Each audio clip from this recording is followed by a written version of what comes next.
बनवारी कराड महाराष्ट्र में जो वर्षों से परंपरा चली आ रही थी। मकर संक्रांत को हल्दी कुमकुम मनाने की प्रथा। वैशाली जाधव जो कांग्रेस पार्टी की पदाधिकारी हैं, उन्होंने कुछ अलग तरीके से हल्दी कुमकुम का आयोजन किया, जिसमें समस्त महिला वर्ग को ये संदेश दिया कि वो भी इस तरह हल्दी कुमकुम मनाए। मकर संक्रांत इस दिन हल्दी कुमकुम हर घर में रखा जाता है। ये दिन काला दिन होने के बावजूद बड़े उत्साह से महिलाएं मनाती हैं। इस दिन को काला दिन क्यों कहा जाता है, इसके पीछे क्या कहानी है? वैशाली जाधव ने इसका खुलासा किया, आइए सुनते हैं।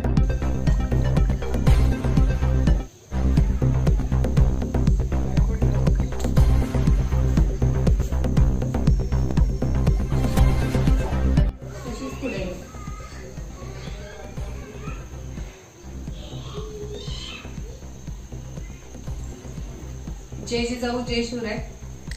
संपूर्ण महाराष्ट्राला मला एक संदेश द्यायचा आहे की मकर संक्रांत हा 14 जानेवारीचा काळा दिवस मानला जातो, कारण पानिपतच्या युद्धात आमचा अनेक महाराष्ट्रातील 18 पगड जाती जी युद्धात सामील होती ती त्या दिवशी युद्धात हरली नाही, पण अनेकांचा त्यावेळेला या देशासाठी बलिदान गेलेलं आहे आणि अनेक विधवा त्यावेळेला झाल्या आणि म्हणून आम्ही तो काळा दिवस मानतो।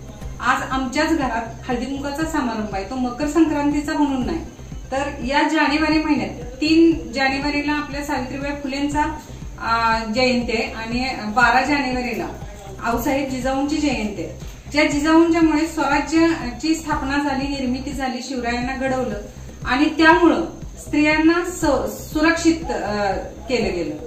दुसरी गोष्ट, ज्या सावित्रीबाईंच्यामुळे शिक्षणात क्रांती झाली आणि अखंड स्त्री जातीचा उद्धार झाला तो फक्त सावित्रीबाईंच्यामुळे, आणि म्हणून आज समाजात प्रत्येक स्त्री पुरुषाच्या खांद्याला खांदा लावून प्रत्येक क्षेत्रात आज उत्तीर्ण यशस्वी, आणि म्हणून आज आम्हाला काही समाजकंटकांनी जरीही मकर संक्रांतीचा सण करायला साजरा सांगितला असला तरी आजपासून सैदापूर मधून आम्ही हा मोडीत काढतोय। आमचा हळदी कुंकू तर नक्कीच जानेवारी महिन्यात होणार, पण सावित्रीबाईंच्या जयंती निमित्तानं आणि जिजाऊंच्या जयंती निमित्तानं हळदी कुंकू होणार।